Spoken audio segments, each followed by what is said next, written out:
love seeing all the pictures and videos of last week's Wind Car Challenge.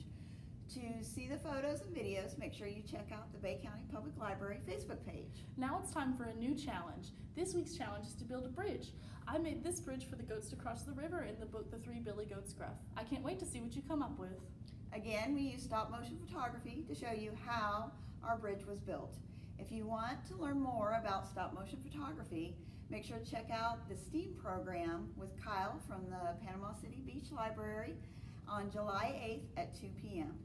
Have fun, everyone!